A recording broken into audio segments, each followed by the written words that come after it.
Oke, baik, kita akan segera mulai. Sabar. Oke, siap. Kita akan mulai ya. Sambil kita mulai, nanti akan ada live streaming di YouTube. Oke.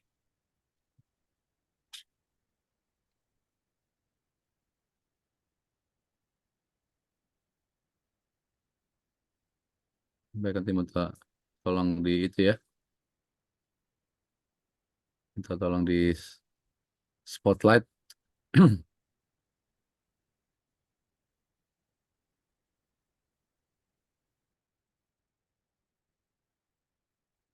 Ya.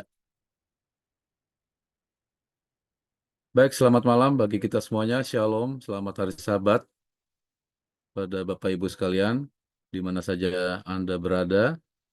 Dan bagi saudara-saudara yang berada di negara Eropa maupun di Amerika, selamat memasuki hari persiapan menuju Sabat Tuhan yang kudus.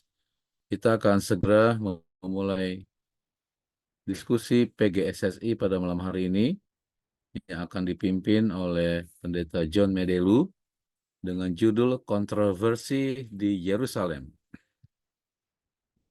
Baik, kami lihat di sini yang membuka kamera adalah Ibu Evi Peo. Kami persilakan untuk doa buka.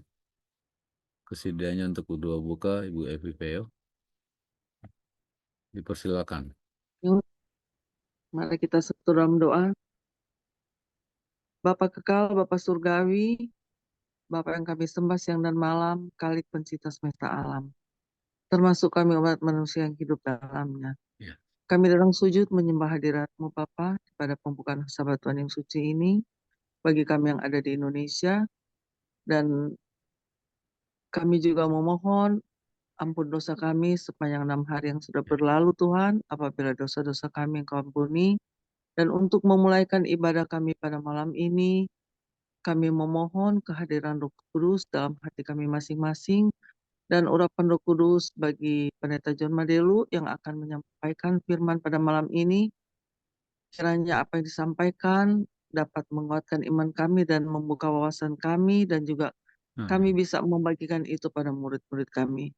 Berkati Daniel sebagai host malam ini dan semua perangkat yang dipakai ya Tuhan agar dapat berjalan dengan baik. Berkati semua partisipan, Amin. ampuni dosa kami Tuhan. Dalam nama Tuhan Yesus kami berdoa, bermohon dan ucap syukur. Amin. Amin. Terima kasih, Si Sevi, yang telah melayangkan doa buka. Baik, Bapak Ibu sekalian, kami ingatkan apabila Pendeta John Medelu sudah menyampaikan materinya, mohon pastikan audio Zoom masing-masing kita dalam keadaan mute, sehingga tidak mengganggu akan recording yang sudah dijalankan, dan kita bisa menonton kembali nanti apabila sudah di live YouTube. Baik, waktu yang indah ini kami serahkan kepada Pendeta John Medelu untuk menyampaikan pelajaran sekolah Sabat yang kita sudah pelajari sepanjang pekan yang baru saja lalu. Kami persilakan, Pendeta. Shalom Bapak Ibu Saudara yang terkasih dalam Tuhan. Selamat Sabat semuanya bagi kita yang di Indonesia, dan mungkin selamat menyambut Sabat untuk saudara-saudara kita yang di Eropa, di Amerika yang boleh bergabung untuk kesempatan kali ini. Puji Tuhan untuk pemeliharaan Tuhan bagi kita sepanjang 6 hari bekerja dan boleh masuki kembali pada Sabat ini. Dan saya melihat bahwa Oral Channel sangat menjadi saluran berkat bagi siapapun, ya, dan khususnya untuk malam Sabat seperti ini, maka ada satu acara yang menjadi sebuah tambahan tentunya bagi kita yang sudah belajar, apalagi guru-guru, untuk acara Persatuan Guru Sekolah Sabat Indonesia. Baik, saya dipercayakan, terima kasih untuk satu kepercayaan, dan Pada hari ini kita akan coba melihat kembali dengan judul besar adalah kontroversi di Yerusalem. Kalau berkenan, boleh izinkan saya untuk jadikan co-host agar boleh saya bagikan materinya. Jadi, seperti yang kita ketahui bahwa Markus pasal Markus Injil Markus ini terdiri dari 16 pasal, ya. Sangat singkat jika dibandingkan dengan uh, Injil-Injil yang lain. Jadi kita sudah pelajari dari pasal 1 sampai pasal 10 kemarin, ya. Itu seputar daerah atau menyusur daerah Galilea, ya, Danau Galilea, dan kemudian lanjut ini sudah masuk perjalanan Yesus menuju ke Yerusalem. Jadi teks kita hari ini mengawali dari pasal 11. Oke. Kira-kira host boleh bantu untuk bisa saya share screen. Jadi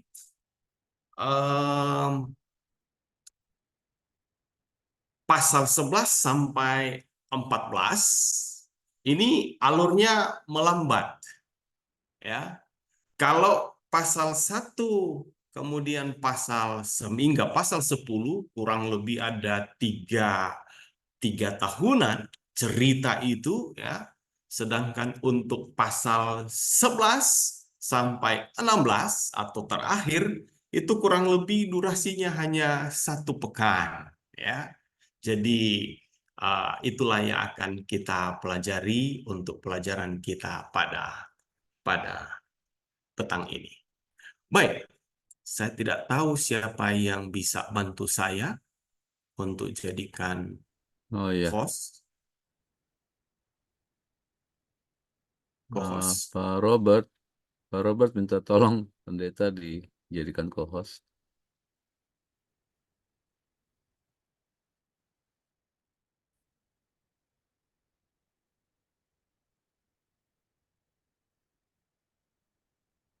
Dan Matt, Oke, dari bisa sambil, ya. pelajaran yang kita pelajari bisa, ya. Oke, baik. Terima kasih. Jadi dari pelajaran hari ini, minggu ini yang berbicara tentang pelajaran yang ke-9, kontroversi di Yerusalem, maka jika saudara menyimak dalam pendahuluan kita disebutkan bahwa ada 6, walaupun mungkin di dalam pelajaran secara harian itu hanya 5, ya. Tapi saya coba mengakomodasi ke-6 daripada kontroversi yang terjadi di Yerusalem. Baik, Markus pasal 11 ayat 25 disebutkan, dan jika kamu berdiri untuk berdoa, ampunilah dahulu sekiranya ada barang sesuatu dalam hatimu terhadap seseorang, supaya juga Bapamu yang di sorga mengampuni kesalahan-kesalahanmu. Saya dari kemarin coba berpikir secara terstruktur. Ayat ini dipakai untuk menjadi sebuah ayat inti, ya, ayat hafalan atau ayat inti yang mengikat semua pelajaran kita sepanjang pekan ini, di mana saya bisa mendapatkan bahwa oke, sebentar.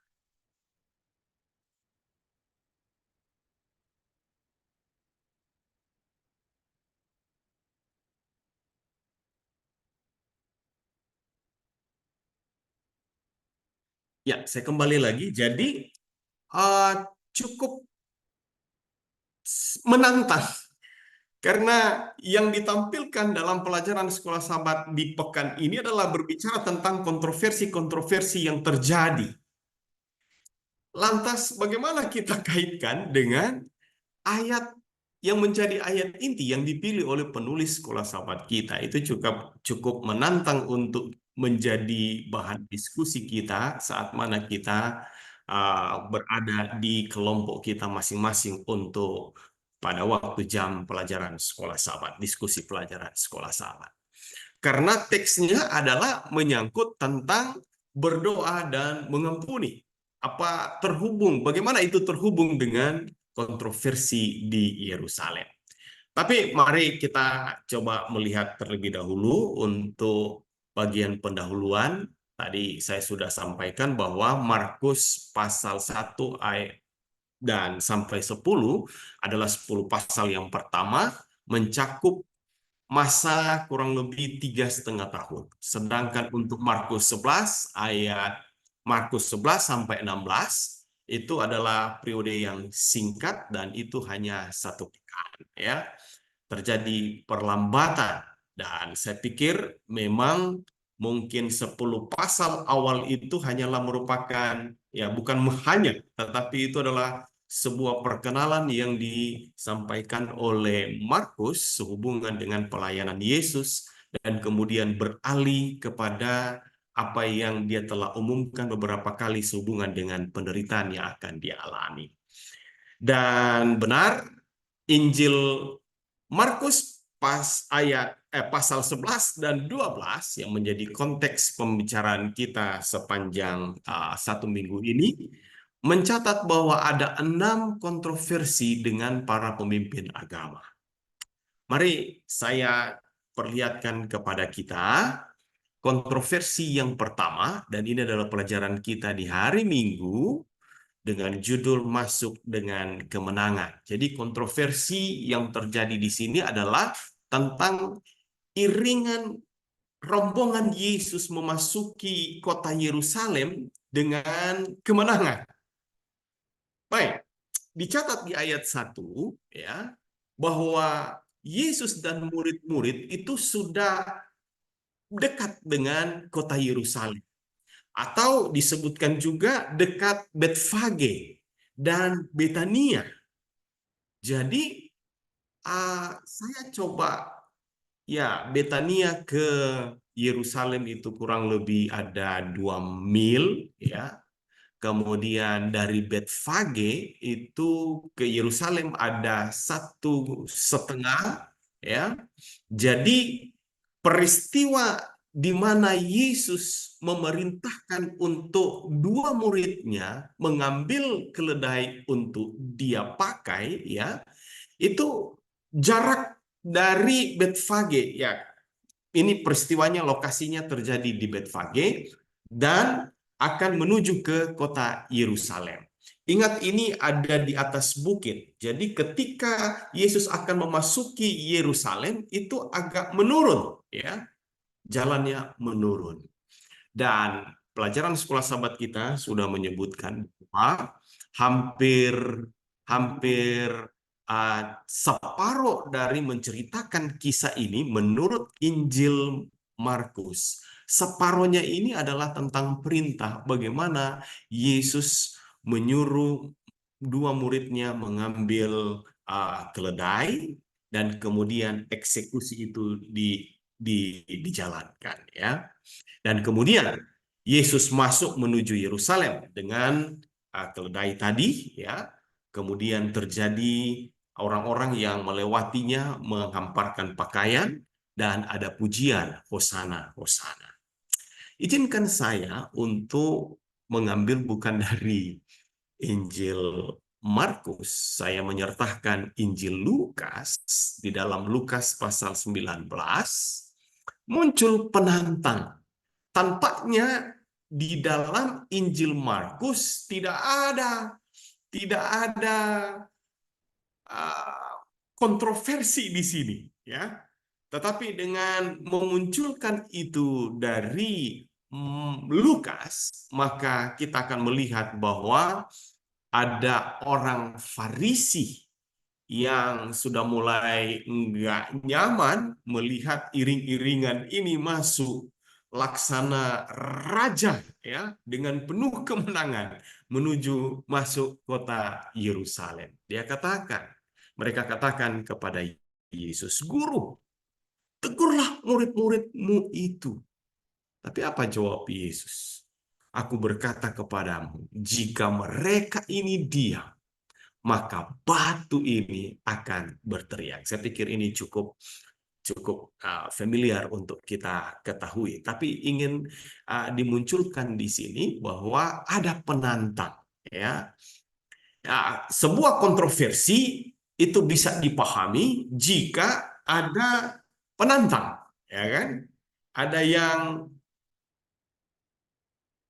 oke, baik.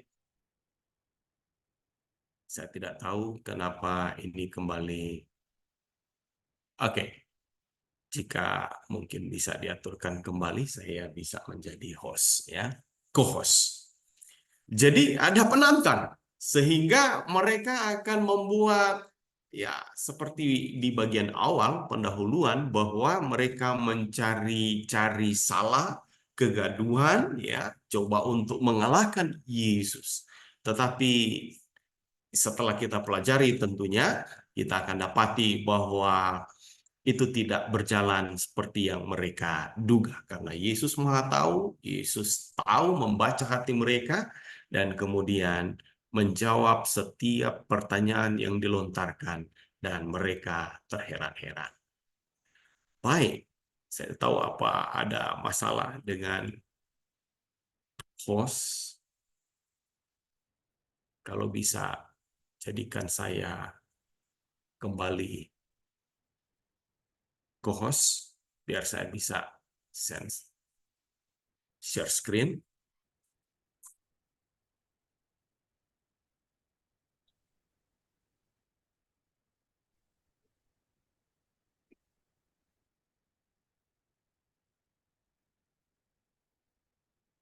Oke, baik, terima kasih. Ya, dan saya menyertakan kembali bahwa dalam adegan itu, jadi sementara Yesus turun, ya, memasuki kota Yerusalem, maka kita dapati Yesus menangis. Dia katakan, "Wahai, betapa baiknya jika pada hari ini juga engkau mengerti apa yang perlu untuk damai sejahteramu. Tetapi sekarang hal itu tersembunyi bagi matamu." Baik, kelanjutan daripada peristiwa ini, jadi kembali untuk menjadi sebuah jawaban, mengapa cukup lama, hampir separuh dari penuturan Injil Markus tentang Yesus masuk ke Yerusalem, hampir mengambil separuh dari kisah ini adalah dengan mengutus dua murid Yesus. Dalam pelajaran sekolah sahabat kita disebutkan bahwa itu menunjukkan kuasa kenabian daripada Yesus. Bahwa bayangkan, keledai yang belum pernah ditunggangi, masih muda, dia ada tertambat di sana, menunjukkan bahwa Allah itu, Yesus itu Maha tahu. Jadi dia memprediksikan atau meramal tentang itu yang terjadi. Dan kalau ada orang yang tanya, kasih tahu ini dan ini, dan itu yang terjadi. Baik, Bapak Ibu Saudara, itu bagian yang pertama. Kemudian yang kedua, menunjukkan bahwa cara ini akan match dengan apa yang dinubuatkan oleh Zakaria 9 ayat 9 sampai 10, di mana ketika Yesus masuk Yerusalem itu dinubuatkan tentang kedatangan raja. Jadi untuk naik di atas keledai itu adalah sebuah, sama seperti Salomo, ya, masuk ke Yerusalem dengan menunggangi seekor keledai. Jadi saudara lihat cukup signifikan bagaimana Yesus Injil Markus, penulis Markus ini deal dengan menonjolkan seekor keledai di sini, ya. Jadi ini yang boleh kita lihat. Lantas kalau mau ditanya kontroversinya seperti apa? Saya pikir tidak ada yang dari versinya murid-murid, ya.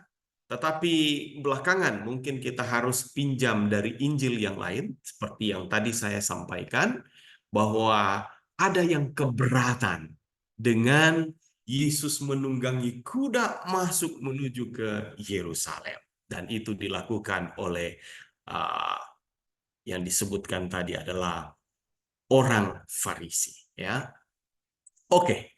Dan sesampainya ini menurut Injil Markus, sesampainya di Yerusalem, dia masuk ke bait Allah, di sana ia meninjau semuanya, tetapi sebab hari sudah hampir malam, ia keluar ke Betania bersama dengan ke-12 muridnya. Saya beri highlights, ya, kasih tanda merah Yerusalem dan bait Allah. Karena penekanan untuk pelajaran pekan ini berbicara tentang bait Allah yang ada di Yerusalem. Oke, itu akan muncul di beberapa kontroversi berikutnya. Kemudian yang kedua, kontroversi yang kedua itu diambil dari pelajaran di hari Senin. Kontroversi tentang pembersihan. Judul di hari Senin, pohon yang dikutuk dan bait suci yang dibersihkan. Lokasi waktu itu karena Yesus dari Betania ke Betfage, kemudian turun ke Yerusalem. Setelah dari Yerusalem hari sebelumnya, ya, dicatat bahwa Yesus kembali lagi ke Betania. Dan besoknya, pagi hari, keesokan hari, sesudah Yesus dan ke-12 meninggalkan Betania, Yesus merasa lapar. Nah, jadi Yesus sedang menuju ke Yerusalem kembali. Dan apa yang dilakukan oleh Yesus? Pohon itu rindang, ya. Dari jauh ia melihat pohon ara sudah berdaun, didekatinya kalau dapat apa-apa. Memang tidak disebutkan kalau dapat buah, kalau dapat apa-apa. Tetapi waktu ia tiba di situ, ia tidak mendapat apa-apa selain daun-daun saja, sebab memang bukan musim buah ara. Memang agak lucu juga mau cari misalnya durian, belum musim durian, ya kan? Atau rambutan, mangga. Hari ini mangga lagi pada musimnya. Baik. Nah, kemudian akhirnya di ayat 14 Yesus mengutuk pohon itu. Jangan lagi seorang pun makan buahnya selama-lamanya. Kemudian ini alur ceritanya, ya. Kemudian Yesus masuk Yerusalem dan kemudian menyucikan bait suci. Dicatat juga di dalam buku Lukas 19, Matius 21, dan Yohanes pasal 2. Jadi ketika Yesus masuk di bait Allah, lagi-lagi ini ada bait Allah, mulailah ia mengusir orang yang berjual beli di halaman bait Allah. Meja-meja penukar uang, money changer, ya. Bangku-bangku pedagang, merpati dibalikkannya. Muncul penantangnya. Jadi sudah diawas-awasi oleh penantangnya. Siapa mereka? Disebutkan di ayat 18, imam-imam kepala dan ahli-ahli Taurat. Mereka berusaha untuk membinasakan sebab mereka takut kepadanya, melihat seluruh orang banyak takjub akan pengajaran. Baik, jadi itu mari kita lihat konteksnya, ya. Apa hubungannya dengan pohon yang dikutuk dan kemudian bait suci yang dibersihkan? Saya pikir berikut ini boleh membantu kita. Jadi, maaf, saya balik lagi. Jadi ketika Yesus melihat kalau dia bisa menemukan apa-apa dari pohon itu. Tentunya yang Yesus harapkan bukan buah pohon ara, tapi apa-apa ya. Dan saya coba membaca beberapa referensi, maka ada buah pendahulu. Jadi buah pendahulu sebelum datangnya buah ara yang sesungguhnya, dalam bahasa Arab Palestina disebut adalah tars, ya. Jadi itu akan muncul. Namun ketika Yesus cari, itu tidak ada. Sehingga ya memang kondisi Yesus lapar.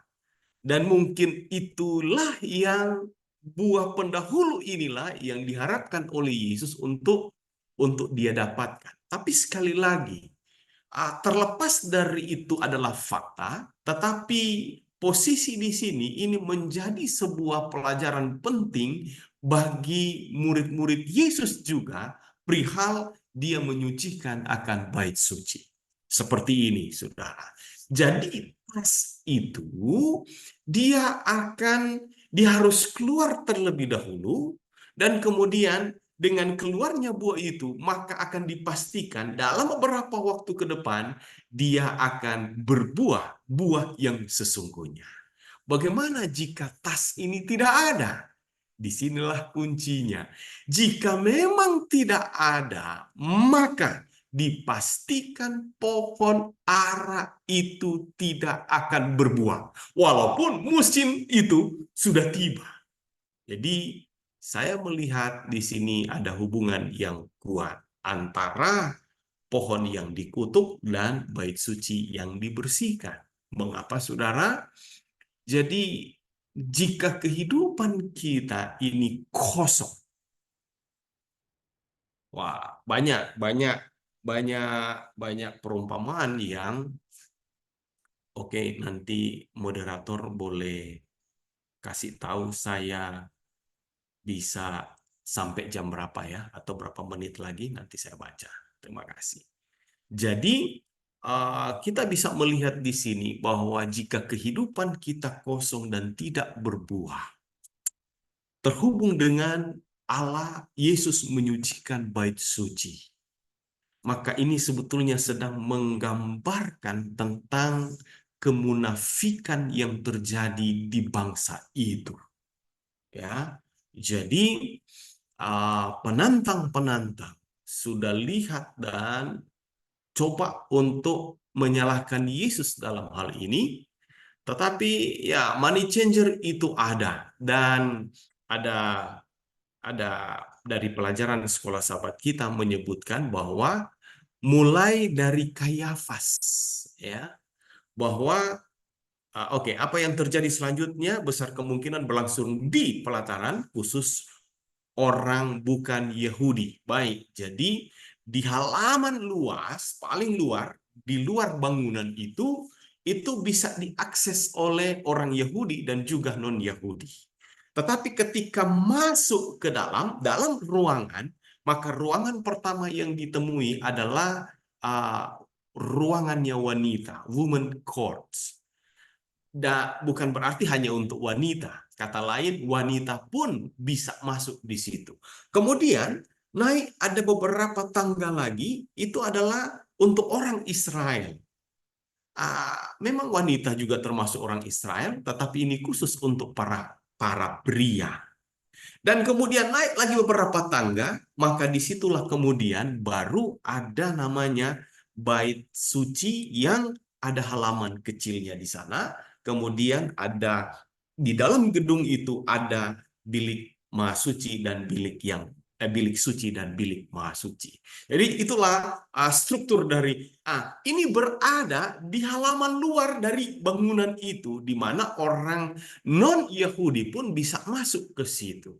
Jadi terjadi penjualan korban. Ya, saudara, kalau orang lagi mudik untuk perayaan Paskah dari jauh, maka mereka tidak akan bawa lagi untuk kambing domba kalau mereka ada di luar negeri. Ya, jadi itulah kesempatan yang dibuat, dan itu dimulai daripada imam besar Kayafas. Jadi Yesus membersihkan akan bait suci. Dan Yesus mengutip dari Perjanjian Lama, ya, Yesaya 56 ayat 7, dia katakan rumah itu, rumah ibadat haruslah menjadi rumah doa, bukan seperti yang nampak. Kemudian yang kedua, dikutip dari Yeremia pasal 7 ayat 11, bahwa jangan jadikan bait suci itu sarang penyamar. Jadi saudara, kita bisa lihat itulah teguran yang Yesus berikan kepada cara perilaku yang ditunjukkan oleh para orang Yahudi, bahkan pimpinan gereja hari itu. Kemudian di bagian kisah ini, menjelang malam mereka keluar lagi dari kota. Ya, baik. Kemudian keesokan harinya, pagi-pagi, ketika Yesus dan murid-muridnya lewat di ayat 20, mereka melihat bahwa pohon yang kemarin dikutuk itu sudah kering sampai ke akar-akarnya. Cerita ini harus tetap terhubung dengan hari esok ketika mereka melihat. Jadi ini menjadi satu kesatuan ide, pokok pikiran tentang kontroversi tentang pembersihan. Saya pikir itu yang kedua yang dibahas di hari Senin. Kemudian, saya pikir ini lanjutan juga ya, bahwa Yesus mengutuk pohon itu, tetapi membersihkan bait suci, tindakan yang berlawanan. Namun ironisnya adalah para pemuka agama kini bersekongkol untuk membunuh Yesus, dan tindakan tersebut akan mengakhiri arti penting pelayanan di bait suci yang telah digenapi dalam diri Yesus. Baik, mungkin terlihat beda ya untuk pohon yang dikutuk dan kemudian pembersihan, tetapi tadi saya sudah sampaikan bahwa itu justru adalah sesuatu yang paralel dan selalu Yesus gunakan itu untuk mengajar murid-muridnya. Oke, jadi ini ada sebuah pertanyaan di hari Senin bagian bawah. Hal-hal apakah dalam hidup Anda yang perlu dibersihkan dan bagaimana itu bisa terjadi? Saudara, kegagalan para pemimpin gereja agama oleh karena mereka tidak membuka diri mereka mengakui siapa Yesus itu. Saya pikir poin penting untuk kita perlu ajarkan ini di kelas sekolah sahabat adalah membuka diri kita untuk menerima siapa Yesus itu. Ya. Oke, kemudian yang ketiga, kontroversi tentang kuasa. Ini diambil dari hari Selasa dengan judul adalah siapakah yang mengatakan engkau dapat melakukannya. Jadi dengan melihat Yesus perform berbagai mujizat dan yang lainnya, mereka selalu cari cara ya untuk menyalahkan, mempertanyakan Yesus. Nah, sekarang lokasinya di mana? Jadi lalu ayat 27, lalu Yesus dan murid-muridnya tiba di Yerusalem ketika Yesus berjalan di halaman bait Allah. Lagi-lagi ini berada di bait Allah. Saudara, kita akan ambil konklusi nanti. Ini luar biasa.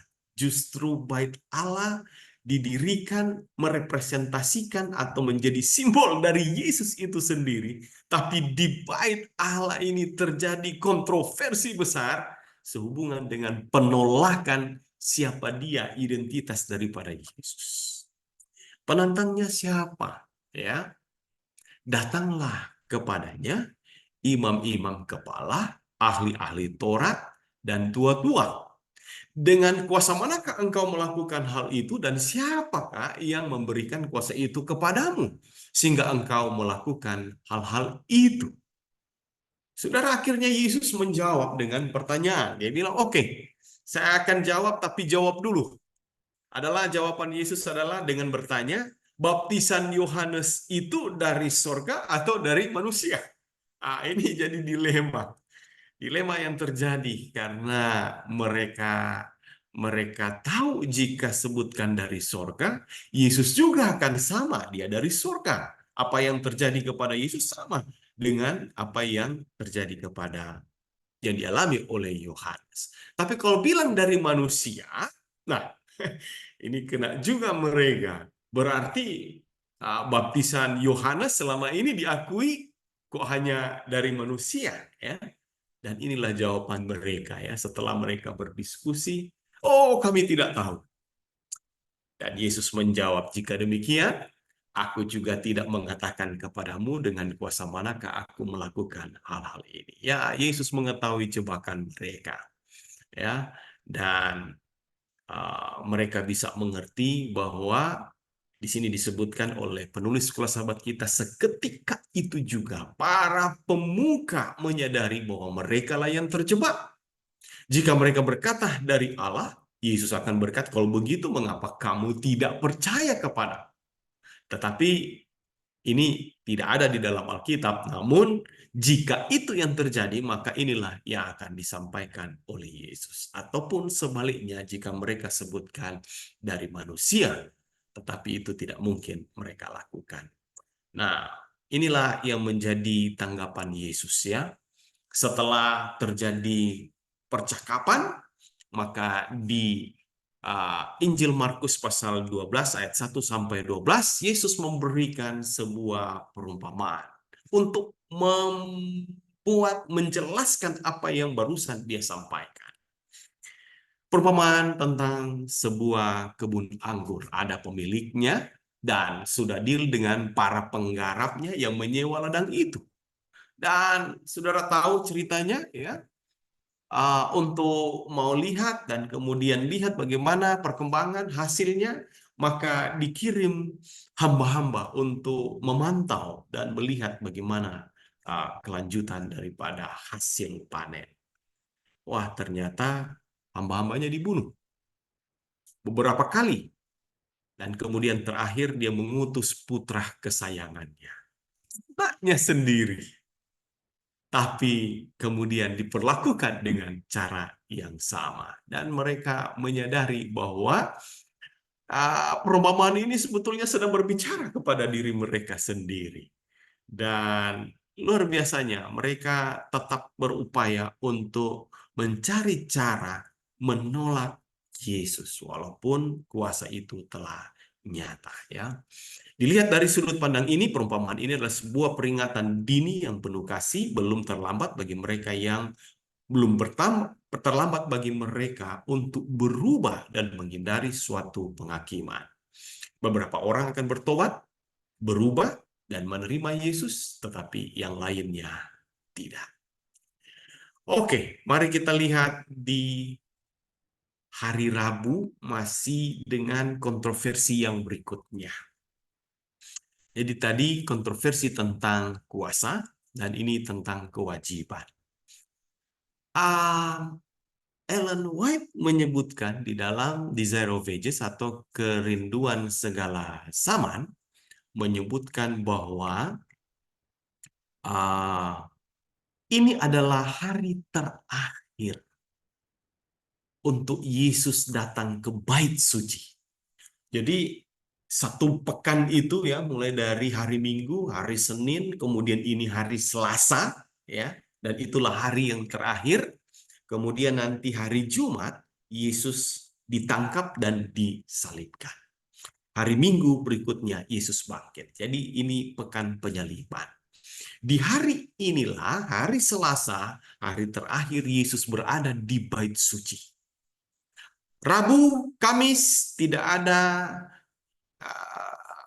dicatat oleh Alkitab apakah Yesus, jadi ini hari yang terakhir, apakah Yesus datang ke tempat itu, ya. Kali ini penantangnya adalah orang Farisi dan Herodia. Lokasinya di mana? Ini adalah satu cerita yang sama dan berada di satu tempat yang sama. Jadi terdahulu disebutkan sudah ada di bait suci, dan tentunya untuk pertanyaan berikutnya ini adalah juga di bait suci. Pertanyaannya mereka, saya singkatkan, adalah apakah diperbolehkan membayar pajak kepada kaisar atau tidak? Haruskah kami membayar atau tidak? Saya pikir kita sudah pahami bahwa jawaban Yesus, berikanlah kepada kaisar apa yang wajib kamu berikan kepada kaisar, dan kepada Allah apa yang wajib kamu berikan kepada Allah. Di sini mereka tidak bisa lagi untuk mengelak, ya. Jadi Yesus tanya memang, "Ah, ada koinmu, ya, ada uangmu, coba tunjukkan. Itu gambarnya siapa? Itu gambarnya kaisar." Dan kemudian disinilah Yesus katakan bahwa karena itu kaisar wajib berikan kepada kaisar dan wajib juga berikan kepada Allah. Nah, ah, di sini halnya adalah bahwa kontroversi ini adalah pertanyaan mengenai pembayaran pajak. Pada waktu itu dan tempat itu, menolak membayar pajak dapat dianggap sebagai pemberontakan melawan pemerintah Romawi, sebuah pelanggaran yang serius. Nah, jadi jawaban Yesus itu memberikan kepada kaisar adalah hak-hak kepada kaisar, tapi Yesus tidak lupa juga untuk menyertakan bahwa ada hak-hak kita juga untuk dipenuhi kepada Allah. Jangan karena itu merupakan satu keharusan kepada kaisar dan kemudian melepaskan tanggung jawab kita kepada Allah. Baik, ada kutipan daripada Ellen White, disebutkan bahwa ia menyatakan bahwa karena mereka tinggal di bawah perlindungan kuasa Roma, mereka harus memberikan kepada kekuasaan itu sokongan yang dituntutnya selama kekuasaan ini tidak bertentangan dengan kewajiban yang lebih tinggi. Tetapi sementara tunduk pada undang-undang negara dengan damai, mereka harus memberikan kesetiaan mereka yang utama kepada Allah setiap saat. Jadi saudara, kita bisa melihat bahwa Allah itu menuntut, kalau bisa disebut kalau kaisar, berarti dia adalah pemerintah, ya, raja, penguasa, ya. Tapi kita, untuk kewajiban kita kepada Allah, kita mengakui bahwa Dia adalah ciptaan dan memang Dia layak untuk disembah.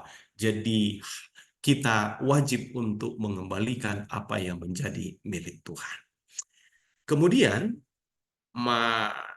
itu kewajiban. Kemudian yang kelima, kontroversi tentang kebangkitan.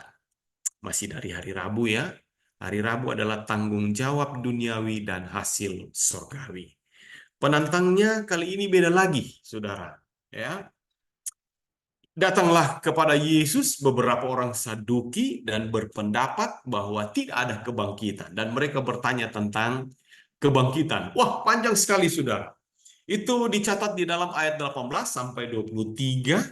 Ya, jika ada sudah kawin suami istri dan kemudian laki-laki ini mati, ya, dan kemudian saudaranya naik ranjang, ya, istilahnya adiknya, dan akan melanjutkan pernikahan itu dan sampai yang ketujuh. Itulah pertanyaan mereka, dan kemudian Yesus menjawab bahwa kamu sesat, justru kamu tidak mengerti kitab suci maupun kuasa Allah. Kitab suci menerangkan bahwa nanti di surga tidak ada perkawinan, dan kuasa Allah adalah kuasa di mana Tuhan sanggup untuk membangkitkan orang yang sudah mati. Jadi kelompok ini coba untuk mereka tidak percaya akan kebangkitan, ya. Jadi mereka coba untuk membawa kasus ini menjebak Yesus supaya nanti di surga katanya istri yang sah, suami yang sah yang mana? Yang pertama, kedua, atau yang ketujuh? Tetapi tentunya di sini kita dapati bahwa jawaban Yesus itu sudah cukup mematahkan akan pertanyaan mereka. Kemudian yang terakhir, terambil dari pelajaran kita hari Kamis, hukum yang paling utama, tentunya kontroversi yang keenam adalah tentang hukum. Penantangnya kali ini, jadi setelah beberapa pertanyaan, ada seorang Yang sebelumnya ini beberapa, ya, ada kelompok, kaum, rame-rame datang ke royok, bertanya kepada Yesus, ada di bait suci. Dan karena seorang ahli Taurat itu mendengar dengan saksama, maka kemudian dia coba untuk bertanya kepada Yesus. Singkatnya, ayat 28 di Injil Markus pasal 12 ya, datang kepadanya dan bertanya, hukum manakah yang paling utama? Saya pikir kita tahu ya, Yesus katakan bahwa hai, ini diambil dari Ulangan pasal 6, bahwa kasihilah Tuhan Allahmu dan juga kasihilah sesamamu. Baik, jadi ahli ahli Taurat ini langsung menuju atau to the point kepada inti daripada agama, yaitu tentang hukum. Dan Yesus mengutip dari Shema, ya, Ulangan pasal 6 ayat 4 sampai 5, yaitu adalah mengasihi Allah dengan segenap hati, jiwa, pikiran, dan kekuatan. Kata lain, itu menyangkut keseluruhan, totalitas daripada diri kita. Dan kemudian Yesus kasih bonus bahwa hukum terutama kedua adalah mengasihi sesamamu seperti dirimu sendiri. Nah, saudara, dikutip dari Imamat pasal 19 ayat 18. Sebetulnya ya hukum itu itulah ya. Hukum 1 sampai 4 adalah hukum kasih kepada Allah, sedangkan untuk sisanya kasih kepada manusia. Baik, Bapak Ibu Saudara yang terkasih dalam Tuhan, ada satu hal yang menarik dari percakapan dengan seorang ahli Taurat itu, dan kemudian dia mengangkat tentang kasih. Ya, gimana kalau nggak punya kasih, kemudian untuk menurut, ya. Jadi itu ada erat hubungannya. Jika saya kembali, saudara lihat, hukum yang terutama ialah dengarlah hai orang Israel, Tuhan Allah kita, Tuhan itu esa. Jadi dalam Shema orang Israel tentunya pengajaran kepada tentang Tuhan itu penting. Kemudian selanjutnya, kasihilah Tuhan Allahmu dengan segenap hatimu, segenap jiwa. Barulah, jadi pengenalan akan Allah itu pertama.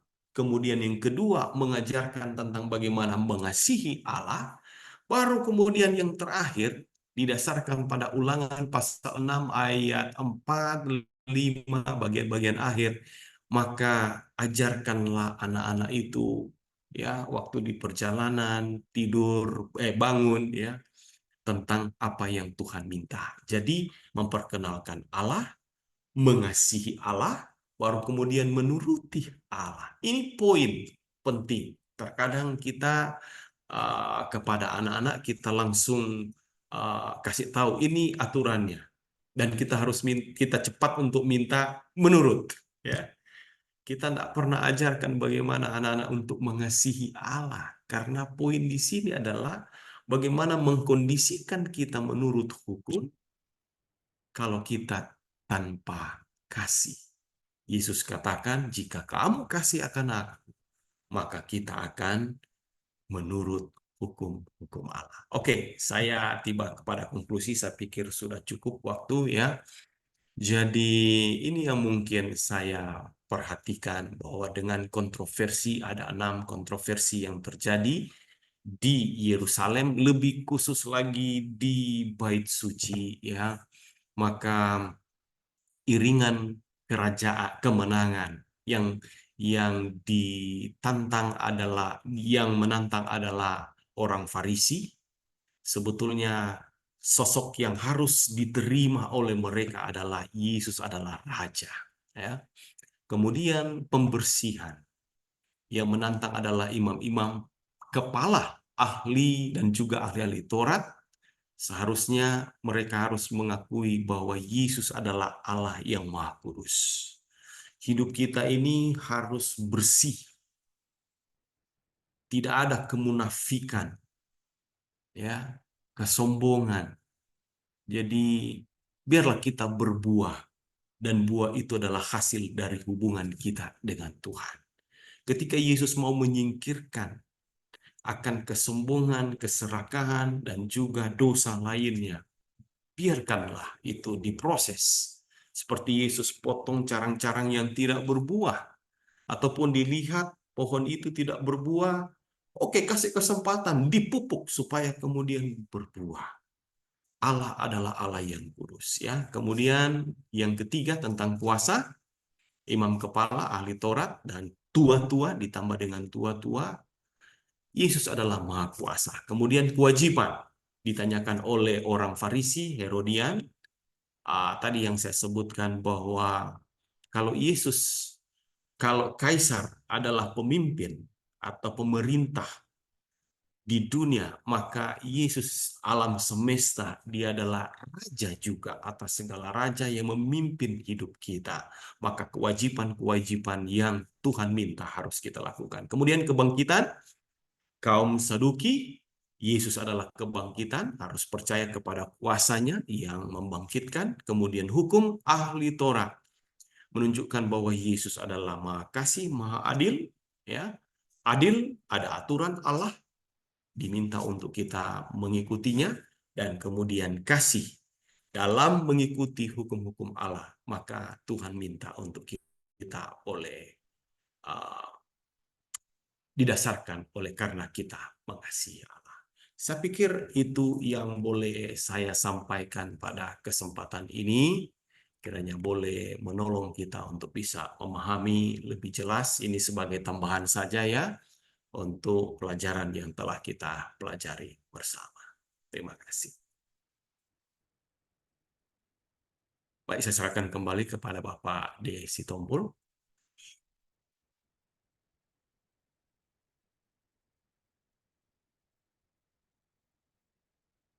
Atau mungkin langsung mau bahas, ada pertanyaan-pertanyaan yang muncul ini kayaknya.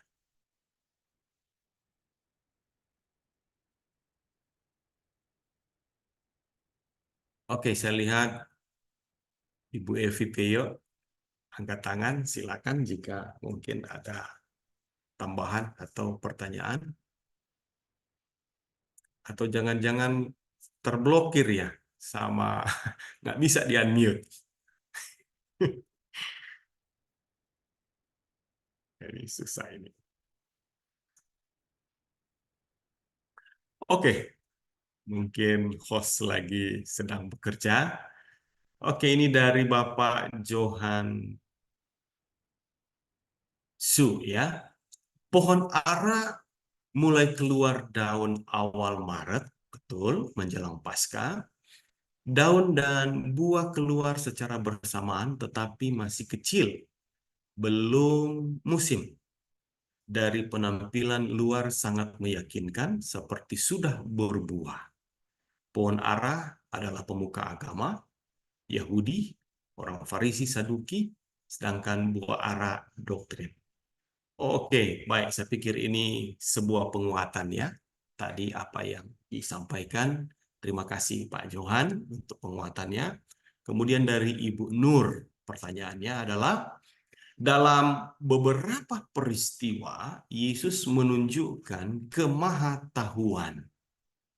kemahatauannya, seperti dia tahu ada keledai muda yang sedang ditambak, lalu berlanjut tentang beliau lapar dan melihat pohon ara. Apakah di sini ada pelajaran tertentu kenapa Yesus sepertinya tidak tahu bahwa pohon tersebut saat itu tidak berbuah dan bukan musimnya? Terima kasih Ibu Nur, pertanyaan yang baik. Saya pikir mungkin mengangkat tema dari pelajaran kita sebelum-sebelumnya, bahwa Yesus menyembuhkan orang buta, ya, sebetulnya tidak perlu juga menjama, langsung bisa, ya kan? Yesus berfirman, melihatlah engkau, bisa. Tapi ada juga yang Yesus jama, ya, atau buat sesuatu. Dan yang kemarin lagi yang kita dapati, Yesus sudah jama, tapi masih kabur-kabur, masih samar-samar. Dibuat lagi tindakan berikutnya dan baru bisa melihat apakah Yesus kurang kurang kuasa. Saya pikir boleh sejajarkan dengan kasus ini. Apakah Yesus tidak tahu memang tidak ada buah di situ?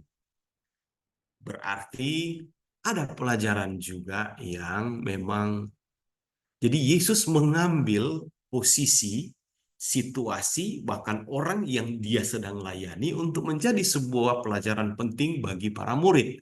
Yang jujur, di detik ini bahkan Yesus mati, bahkan menjelang Yesus naik terangkat ke surga, banyak juga yang belum mengerti, ya.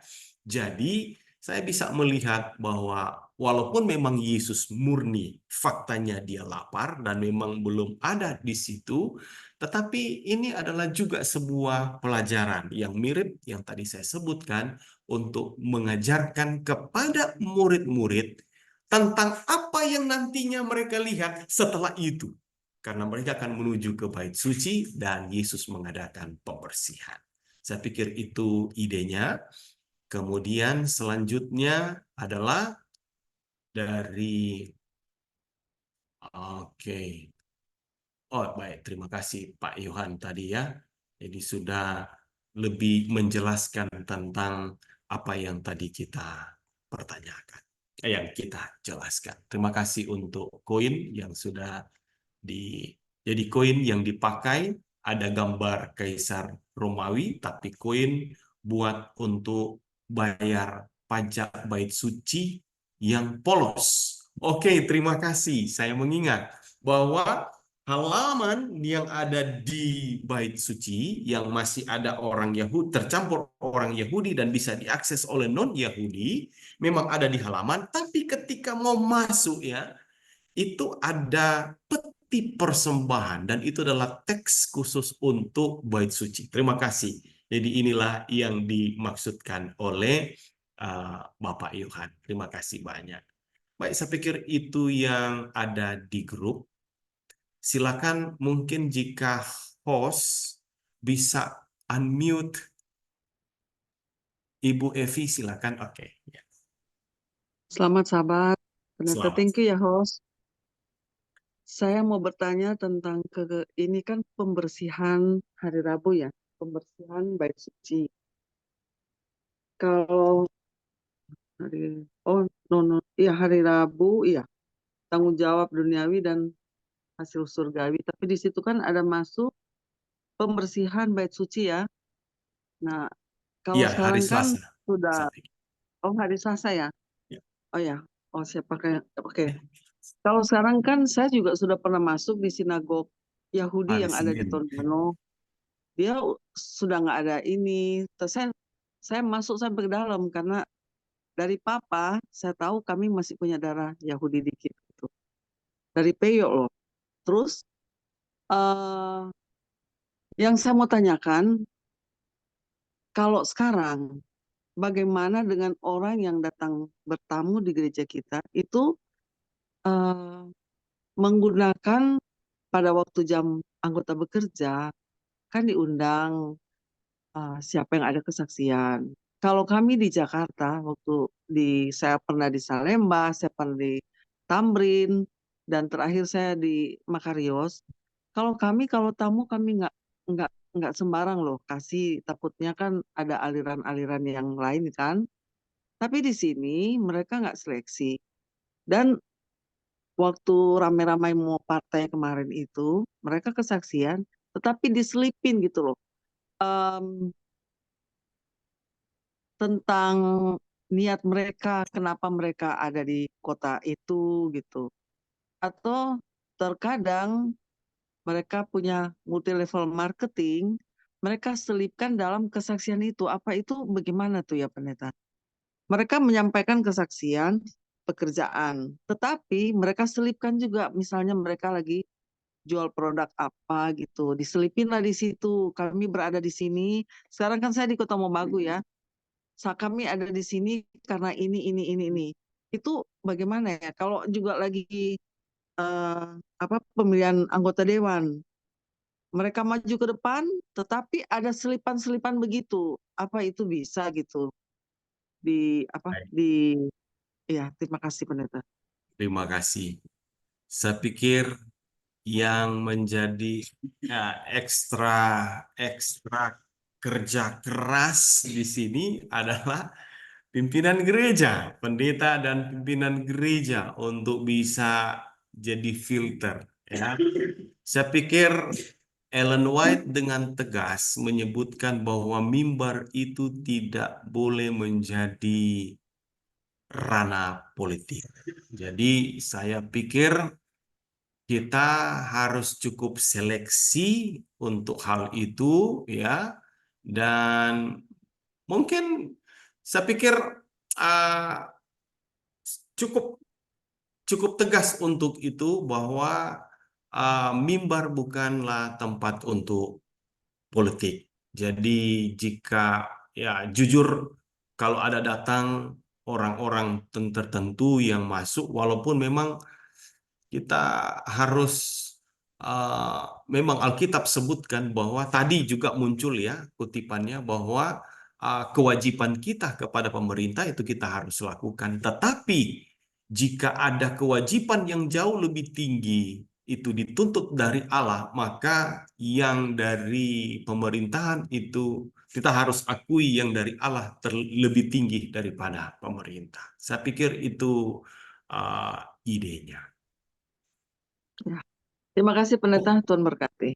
Ya, terima kasih. Kemudian ada Bapak Yoram Rinaldo, disilakan.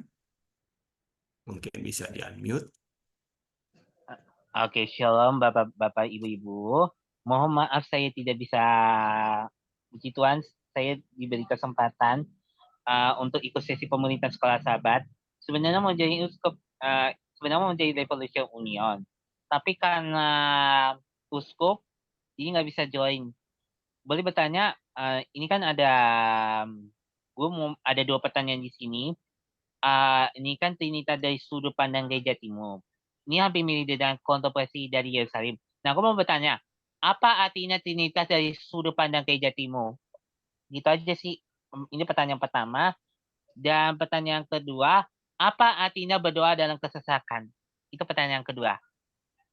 Terima kasih. Boleh ulangi yang pertama, sudut pandang Gereja Timur. Trinitas dari sudut pandang Gereja Timur. Gereja Timur. Ya, Trinitas dari sudut pandang Gereja Timur kayak gimana? Ya, kayak apa gitu. Saya mau pengen tahu aja. Ini kan Oke. hampir mirip di punyanya teman saya, Daniel Ege Puba. Oke, baik. Kemudian tadi yang kedua, kesesakan. Iya benar, kesesakan. Kesesakannya kayak gini loh. Berdoa dalam kesesakan itu artinya apa? Oke, Ya kasih baik. tahu aja. Karena saya tidak bisa join karena program kita diberkati. Kebetulan saya belajar interdominasi gereja. Saya belajar di situ. Haleluya. Oke, baik. Terima kasih. Baik, kita harus respon ya. Jika dari sudut pandang Gereja Timur, seperti apa? Jika mungkin dikaji dari pemahaman Alkitab, sejauh ini mungkin tidak ada pemunculan hubungan dengan Gereja Timur. Tetapi berkembang untuk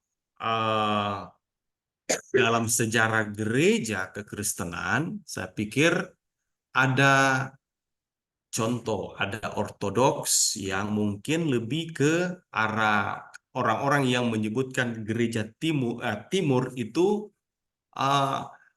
jujur untuk terhubung dengan pelajaran kita memang agak sulit untuk kita mau cerna untuk gabungkan ke situ ya.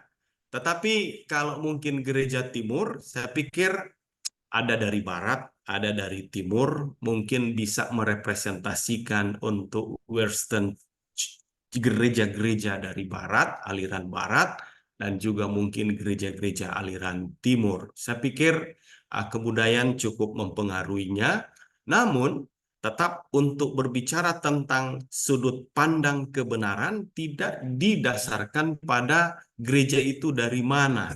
Itu harus didasarkan pada kebenaran firman Tuhan. Kemudian yang kedua, sehubungan dengan berdoa dalam kesesakan.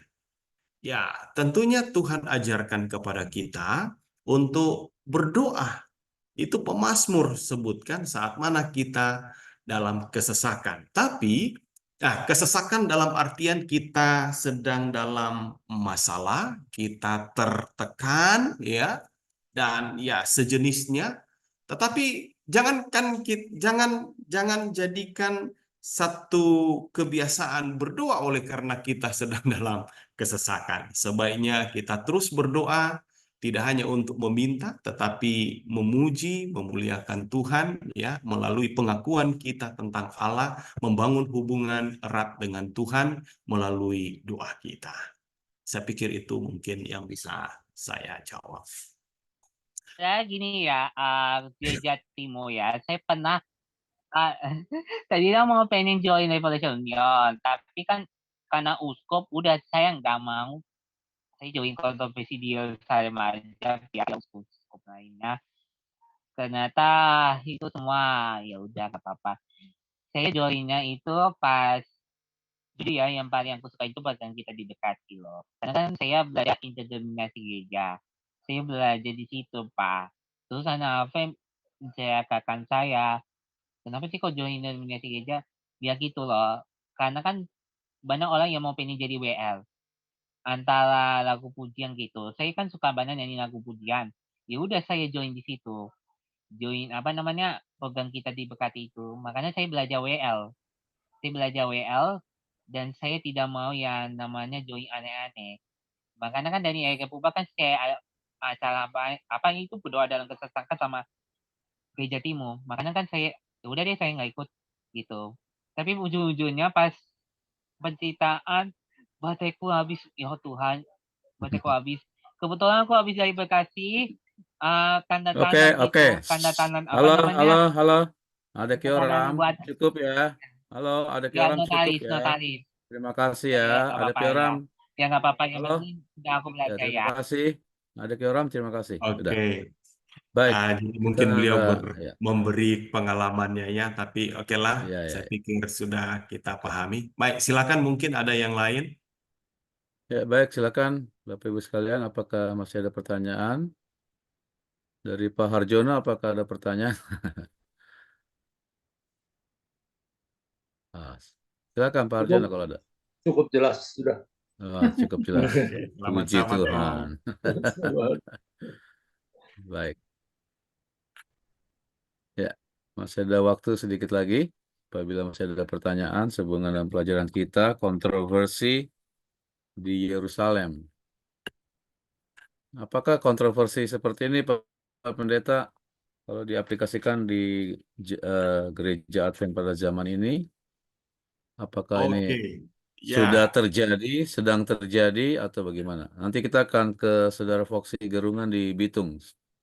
Oke, jadi itulah yang menjadi ajakan kita sebagai refleksi ya. Jadi jangan sampai kalau pimpinan gereja waktu dulu mencari cara untuk menolak Yesus dan itulah kontroversi yang terjadi.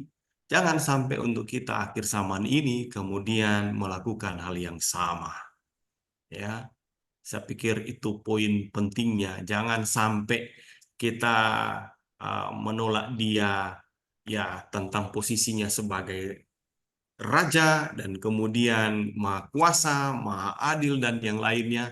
Itu yang mungkin bisa saya tanggapi. Silakan yang dari Baik, terima kasih. itu. Silakan Saudara Foxy Garungan.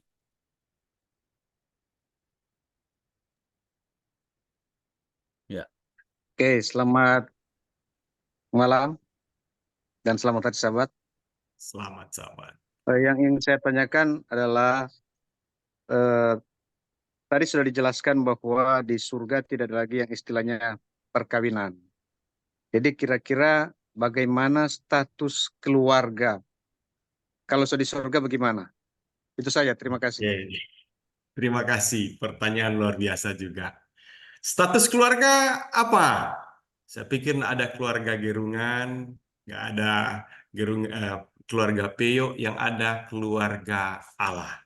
Ya, jadi memang banyak orang yang menyayangkan untuk kok nggak ada lagi pernikahan di surga, nggak ada lagi ikatan keluarga itu. Saya mungkin bisa ilustrasikan. Dulu saya punya mobil ST20 Suzuki. Dulu ya, tronton gitu ya, tutut ya, mobilnya seperti itu. Waktu saya masih pendeta muda di Klaten, dan saya rasa luar biasa punya mobil. Ini bukan kesombongan, tapi luar biasanya punya mobil. Ya. Tapi belakangan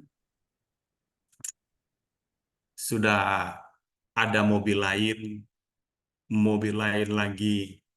Jika saya bandingkan dengan mobil saya pertama, wah, nggak enak banget. Ini yang nyaman, ya. Misalnya kelasnya R3, ya, kelasnya mungkin yang lain punya yang lebih baik. Kata lain bahwa tingkatan kasih untuk hari ini tampaknya the best, dan itu yang kita harapkan adalah hubungan kasih antara suami istri, orang tua, anak-anak.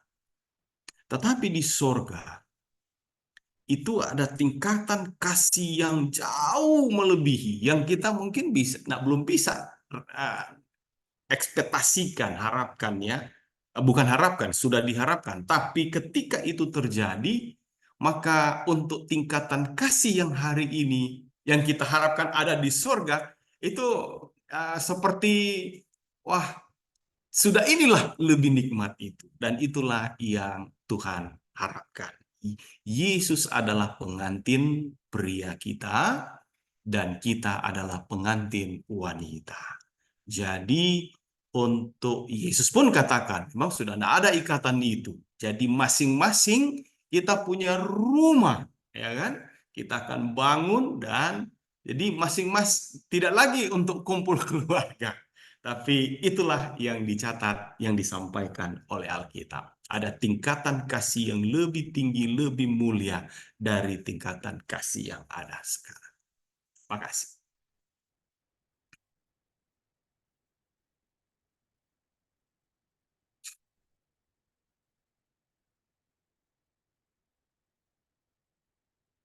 Ya, baik, terima kasih atas jawabannya, Pak Pendeta. Semoga telah menjawab ya, Saudara Foxy. Masih ada pertanyaan satu lagi di ruang Oh chat. ya, oke. Bolehkah kita basar? Ini basar ya. Karena saya dulu dibesarkan ya dekat-dekat Rerer lah, Maka Lisung. Waktu saya kecil masih ada praktek untuk jual-jual 1 kali, 2 kali, 3 kali itu makanan kue, ya. Tapi Ellen White dengan jelas menyebutkan Ya. seperti ini pun tidak boleh. Dan puji Tuhan, saya tidak lagi melihat praktek-praktek seperti ini untuk sekarang. Terima kasih.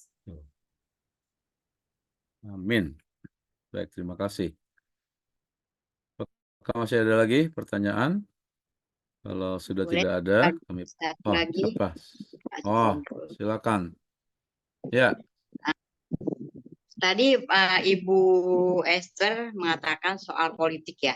Tapi kalau soal kesehatan gimana? Soalnya baru-baru ini di gereja kami datang dari dinas kesehatan. Seperti dia memang menerangkan segala macam-macam penyakit. Tapi akhir-akhirnya dia jual obat. Nah, kami ya dibilang sih bukan di hari Sabat ya. Saya pikir ini bukan kebaktian, pikir saya gitu. Kalau seperti itu gimana Pak Pendeta? Terima kasih. Akhir-akhir jual obat. Sekali lagi, yang sangat berperan penting di sana adalah pendeta dan tua-tua jemaat sebagai filter. Harus dicek dengan benar ujung-ujungnya seperti apa, ya. Jadi akhirnya jualan produk Jangankan obat, ada juga yang jualan alat kesehatan, ya kan? Jadi kita harus tahu persis seperti apa. Saya pernah melayani jemaat Tanjung Perak dan kemudian saya bekerja sama dengan eh, apa namanya narkotika, badan narkotika, dan kemudian saya harus pastikan bahwa yang mereka komunikasikan nanti itu adalah fakta atau jadi tidak ada yang lain. Jadi di situ peran kita jangan sampai bobol, jangan sampai apa namanya ya terlanjur dengan hal-hal seperti itu. Tentunya akan menyusahkan dan menyedihkan. Baik, terima kasih. Ya, baik, terima kasih. Ya, semoga telah menjawab ya, Novaria Simbolon. Baik, waktu saja yang membatasi perjumpaan kita pada malam ini. Kami ucapkan terima kasih kepada Pendeta John Medelu yang telah meluangkan waktu untuk memimpin PGSSI pada malam hari ini. Kami persilakan untuk memberikan closing statement dan sekaligus doa tutup untuk kita pada malam hari. Silakan Pak Pendeta. Baik, terima kasih. Ada beberapa hal yang boleh menjadi poin penting yang boleh kita dapatkan hari ini. Jadi dari pelajaran sekolah sahabat kita,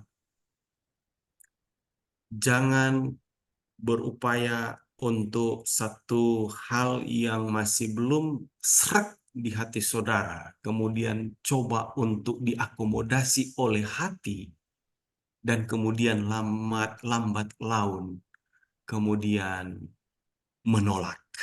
Ya, ini sangat berbahaya. Yesus itu digambarkan di dalam bait suci orang Israel secara detail. Itu bait suci Herodes. Tetapi bait suci Musa tentang jumlah patok dan kemudian kainnya dan instrumen-instrumen di dalamnya melambangkan Yesus. Yesus datang ke bait sucinya, justru dia ditolak. Jadi ada beberapa kontroversi yang kita dapatkan, itu ya umumnya adalah karena mau menolak Yesus. Panggilan kepada kita, jangan sampai kita mengeraskan hati kita, karena dengan mengeraskan itu perlahan-lahan akan semakin menggiring kita untuk menolaknya. Tentunya ajakan malam ini poin yang kedua, mari terimalah Yesus. Ya, bukalah diri kita, mengasihilah Tuhan segenap hati kita dengan sungguh-sungguh secara total. Maka dengan mengasihi kita akan mengikuti apa yang Tuhan inginkan dan kita akan didapati menjadi anak-anak Tuhan yang setia. Semoga berdiskusi sahabat pagi akan menolong apa yang telah kita pelajari. Ini hanya sebagai tambahan untuk bisa menjadi berkat bagi umat-umat Tuhan dimanapun saja kita memimpin diskusi sekolah sahabat. Tuhan berkati. Amin. Haleluya. Amin. Silakan. Haleluya. Pendeta. Haleluya. Mari kita tunduk kepala, kita satu di dalam doa. Terpujilah Tuhan Allah kami yang bertakhta bersemayam di dalam kerajaan sorga. Tuhan telah memberkati pertemuan kami pada kesempatan ini. Baik kami yang boleh join lewat Zoom, maupun mungkin yang mengikuti secara live streaming. Kiranya pelajaran yang menjadi penekanan bagi kami untuk pekan ini akan boleh menolong kami secara pribadi untuk boleh bertumbuh di dalam Tuhan, dan menolong kami juga diberi kuasa untuk boleh membagikan ini saat mana kami mengajar, dan dengan ini akan juga mengedukasi umat-umat Tuhan yang ada di kelompok-kelompok diskusi kami. Terima kasih untuk malam hari ini, kiranya boleh menjadi berkat bagi kami semua. Roh Kudus Tuhan Tuhan akan menolong, memeteraikan apa yang kami dapatkan, dan benar-benar pengalaman yang dituliskan oleh Injil Markus akan boleh menolong kami untuk memahami keseluruhan daripada peristiwa menuju salib. Terima kasih Tuhan. Diberkatilah untuk semua pengurus daripada Oral Channel, memberkati untuk semua bidang-bidang yang ditekuni, teristimewa untuk malam hari ini Persatuan Guru Sekolah Sabat Indonesia. Inilah doa kami, diberkatilah kami semua yang hadir, di dalam anakmu Yesus Kristus Tuhan Juru Selamat kami berdoa. Amin. Amin. Terima kasih Pak Pendeta. Terima kasih. Kita boleh buka Terima audio kasih. kita untuk mengucapkan selamat hari Terima Sabat bagi kasih. kita Selamat Sabat. sama-sama. Selamat Sabat semuanya. Tuhan Tuhan berkati. Sabat semuanya. Tuhan berkati Selamat Sabat semua. Pendeta. Ya, Semuanya, Jerem ya. ya baik. Ya. Baik, kita Ya, akan hitung mundur ya Bapak Ibu ya. sekalian sambil mendadah. Kita akan hitung mundur 5, 4, 3,